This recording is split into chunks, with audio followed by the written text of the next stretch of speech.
So about Switzerland, my first impression about Switzerland. First thing come into my mind is a very beautiful country itself. So offering a lot of breathtaking scenic view, snow mountains, and also beautiful lakes. And it is quite a clean and also quiet country and very peaceful. And of course, it's a little bit quite expensive. Expensive, Yeah, in expensive terms of? In terms of almost everything. Almost everything? Yes.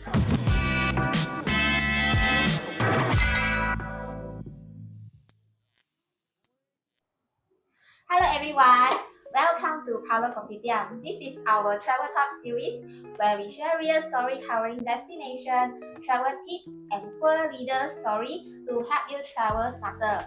I'm Yanni. If you have any topic wish us to cover, please let us know in the comment. And please don't forget to follow our social media and subscribe our channel to receive more information. Today we will bring you to a very beautiful destination, and the pictures and the real places is like no filter, which is Switzerland. And today we have a very experienced tour leaders to share all the interesting places to everyone. So let's welcome Kim. Hello everyone. Hello everybody. Yes, Kim. So as I know, you have been leading to a lot of Europe places, right? Yeah. So I heard you also been going to the next Europe destination soon. Yeah. I think just this month, next few weeks, I'll be traveling to Italy.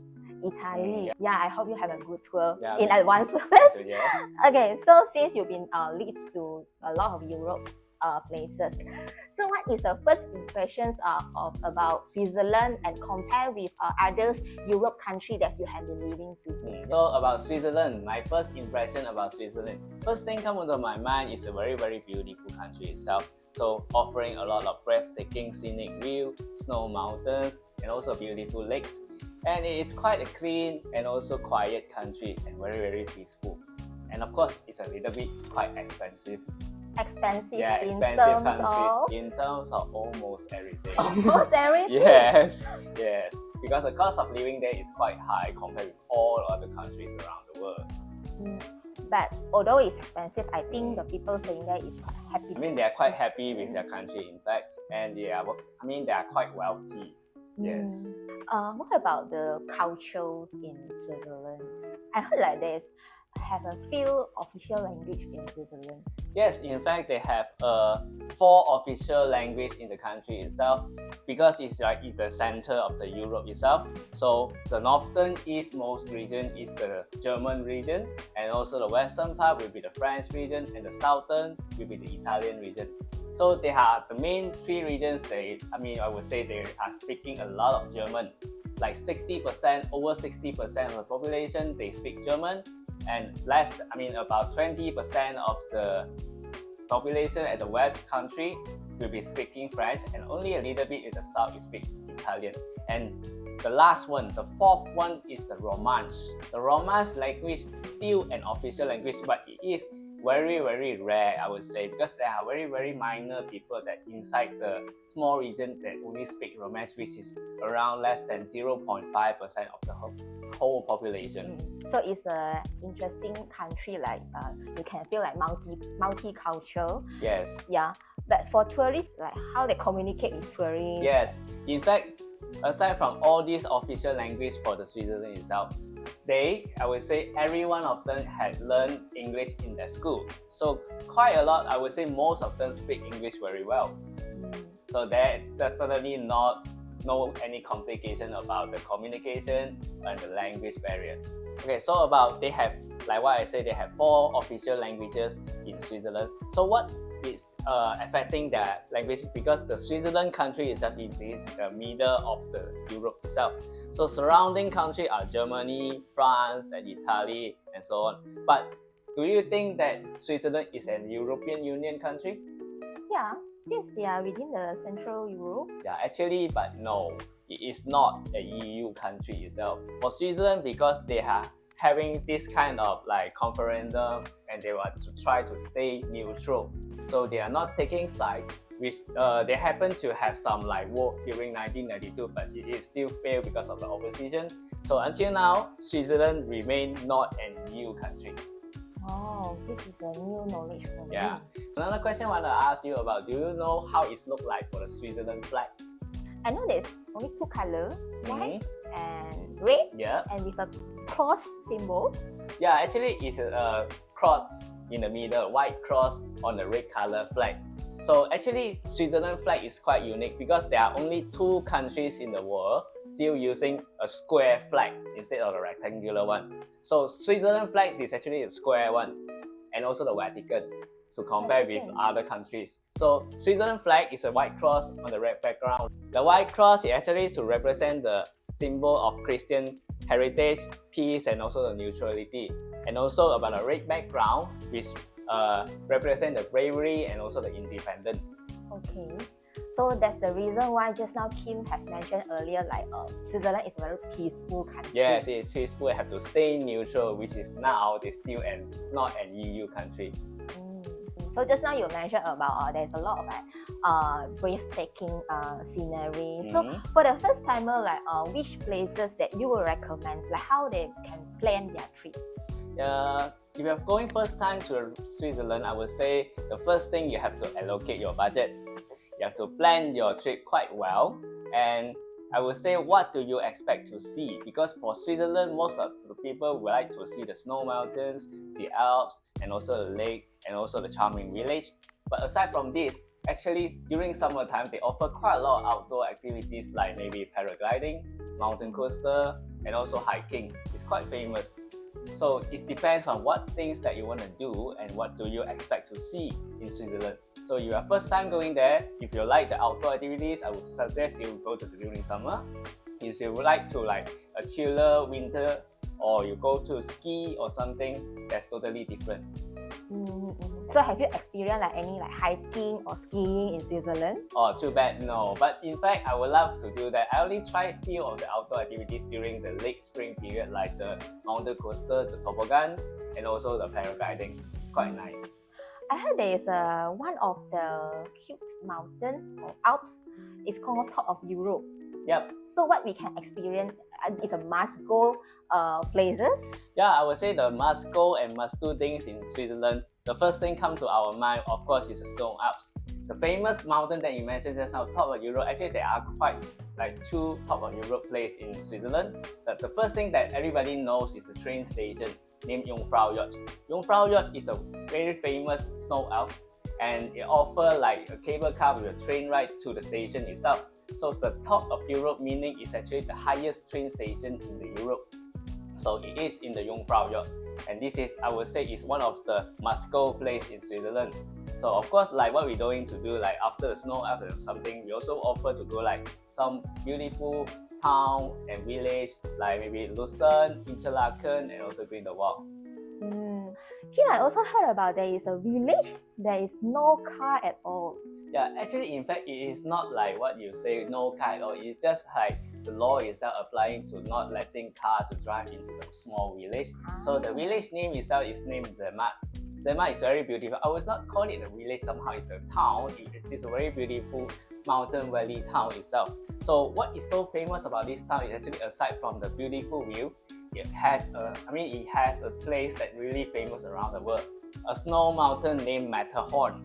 I'm not sure whether you heard that before. Matterhorn, do you know the chocolate? The the chocolate, the logo side, but now not anymore. So that mountain itself, Matterhorn, is near Zermatt. And if you are staying in Zermatt, you can take a train ride named Gornergrat to go to the opposite side to see the very beautiful view of the Matterhorn itself. So I think some of the tourists that will prefer to stay overnight in Zermatt. Yes, because what we're gonna do in Zermatt, usually people would love to go to see the sunrise and also the sunset of the Matterhorn itself. So sunrise, if you need to be like a very clear weather or better weather to see the sunrise itself. So staying 1 or even 2 nights is better option. Then I think with the beautiful view, Zermatt is also one of the Instagrammable spots for people to visit. Yes, indeed. Just now you mentioned like Switzerland is kind of like expensive country. So is that really expensive? Yeah, and what about expensive itself, I would say it is in fact more expensive than we thought. But somehow I was just letting you know some guidelines. A meal cost in Switzerland itself costs about 40 to 70 francs. So it's about 200 ringgit to 350 ringgit per person per meal. So it is quite expensive to compare with Malaysian standard because the high cost of living over there. And also some fact about that, because aside from the expensive, but still one thing good about that, because the water there is quite clean and you don't need to like buying all the bottled waters, because in the water, I mean tap water and even the water from the public fountains makes it drinkable. So it means like you can drink everywhere. Yeah, you almost can drink anywhere and it is safe and clean. Some say they even cleaner than the bottled water itself. Wow, amazing. Yes. Means like if you travel to Switzerland, maybe you can try to look for the public fountain and see like. Yeah, you can just refill the water unless you want to drink cola or beer. I see. Okay, Kim. Switzerland also famous for its train passes, right? Like how would the passes can help us to travel smarter, and then what would you recommend like if people's like not traveling with group, maybe they are traveling solo or with family? Yeah, actually aside from all these like usual travel group to Switzerland is also quite famous for the train system itself. So the train, they have so-called the Swiss travel pass, which offer quite a lot of, because it's quite cheap compared with just you buy the ticket over there. Swiss travel pass is usually offer about 3 or 5 days with all the train can use and also the tram system itself. Only some certain scenic train is not included, which is the Glacier Express and also Bernina Express. But the trains pass itself, I mean the Swiss pass, is actually quite convenient to travel. And also aside from this, they also have another one named Swiss half-fare card. Yeah, half-fare card. So it is for them to, once you purchase this half-fare card, so you can apply for the ticket itself. So you can just purchase any train or tram ticket with only half of the price. Wow. Yeah, to travel. So actually, I would say if you are like honeymooner and also like solo backpacker, it's quite convenient for you to take the train to go around Switzerland itself, because the train system there is really efficient and also highly punctual. About this train, because they have a very high efficient system and also the meticulous maintenance, so it has a statistic record with an amazing over 98% of the train connection is on time. It's really good. Yeah. Aside from this one, I would say the train travel is quite convenient for like 2 people or 3 people or even family itself. But if you are bringing a lot of luggages, I would not suggest you to take the train, because the train is quite convenient on part of side of it, but still there are quite a lot of trains are double decker. So you have to like going in to climb the staircase with your luggage. So it's still some sort of hassle if you're like bringing a lot of luggage. If you're bringing a lot of big bags and luggages, I would say you could rent a car to drive over there if you have an international driving license. But usually I would suggest you can only drive during the late spring until like summer and also autumn time, but not the winter. So just now you mentioned the convenience of the train passes. I think beside the transportation, the passes also can use for some of the sightseeing, right? Yes. So the passes, the Swiss travel pass, they also offer the discount for like what I said before, the Jungfraujoch. So the Jungfraujoch ticket, you also got a half price for once you got this Swiss travel pass, also the half fare card. Okay, so it sounds like the Swiss travel pass is more suitable for those like backpackers or independent travelers. Okay, Kim, before we continue to the next, maybe we have to bring this. Okay.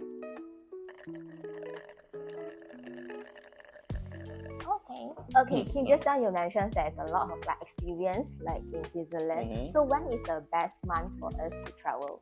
Personally, I would think that late springtime or even autumn would be the best time to go to Switzerland for me, because I would like to see the scenic there. Like springtime, there's a lot of waterfalls and also flowers around the place. It's really beautiful, and also the weather will be not too hot and not too cold. And also autumn will be quite similar.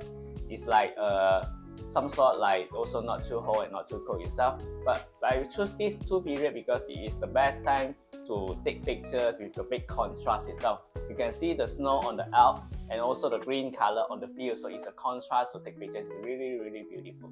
And also the reflection from the lake. Yes.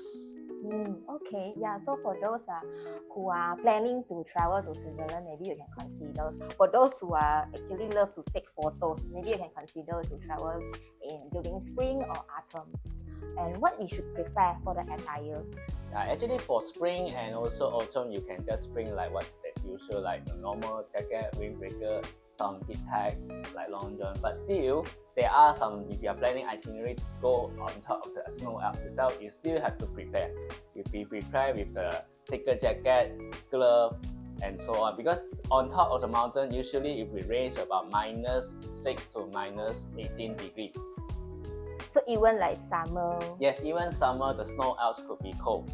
Because the weather up there is quite unpredictable. It could be drop until like -10 all the time. So means like you have to keep yourself warm at all Yes. times. Yeah. Maybe we can talk about the food. I Mm. think a lot of travelers, when they go somewhere to travel, food is also one of the important things. Yes. Yeah. So about food, I believe everyone have heard about Swiss chocolate and also Swiss cheese. So chocolate is really, really famous in Switzerland. Of course, the two famous brands you can see anywhere, the Lindt chocolate and also Kaya. So these two famous brand chocolate are actually from Switzerland. And also cheese.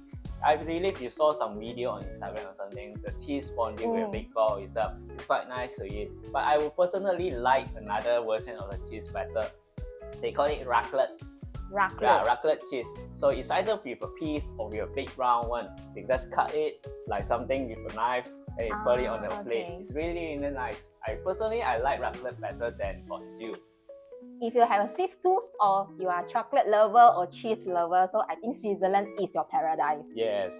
Okay, Kim, after food, I think we should buy some souvenir. Yeah. So about souvenir, actually quite some same thing. I believe quite a lot of people will buy a lot of chocolate in Switzerland, like Lindt and also Tiger chocolate. Aside from this, actually one famous brand from Switzerland, the biscuit, also quite nice to eat. Is it named Cambly? K-A-M-B-L-Y. Cambly biscuits. Yeah, biscuit. This biscuit, they have a beautiful packing with white color and some red logos. It's quite nice to eat actually. Yeah. Aside from this, of course, Switzerland is very famous for their technology and also a Swiss Army knife. The Swiss Army knife, the name Victorinox, you can also buy over there. Why buy over there? Because there's quite a lot of shops. If you buy over there, you can engrave your name on it. Yeah. Oh, wow, this is a meaningful souvenir. Yeah. And aside from that, of course, the Switzerland also very famous for their watches. You can buy Rolex, Patek Philippe, Tissot, and also on. So it's really, really have a lot. I would say quite luxury. Yeah, so Switzerland is worth to visit at least once in a lifetime. Yeah, because like what I say, it's an expensive country, but still, once you are there, you will see how beautiful it is, and it is really worth every penny. With all the scenery, lakes, mountains, and villages, Instagrammable spot for those who love to take photos, and it's also places for hikers. And if you are travel solo, also a very good place for you to, where you can utilize the Swiss travel pass as well. Yeah. And also the family.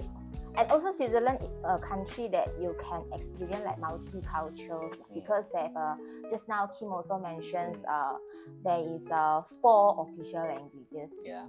So thank you for Kim for sharing all the information and also share the convenience of the Swiss travel pass and the scenery. And I hope you enjoy your Italy trip soon. See you in the next episode also. Yeah, thanks Andy too. Before end, so don't forget to subscribe our channel to receive more travel info, and we will see you next time. Bye bye. Bye bye. Zermatt is very beautiful. I would not call it a village, somehow it's a town. It's a very beautiful mountain valley town itself. So what is so famous about this town is actually, aside from the beautiful view, it has a place that really famous around the world. A snow mountain named Matterhorn. I'm not sure whether you heard that. Matterhorn is near Zermatt. And if you are staying in Zermatt, you can take a train ride named Konnegrad to go to the opposite side to see the very beautiful view of the Matterhorn itself.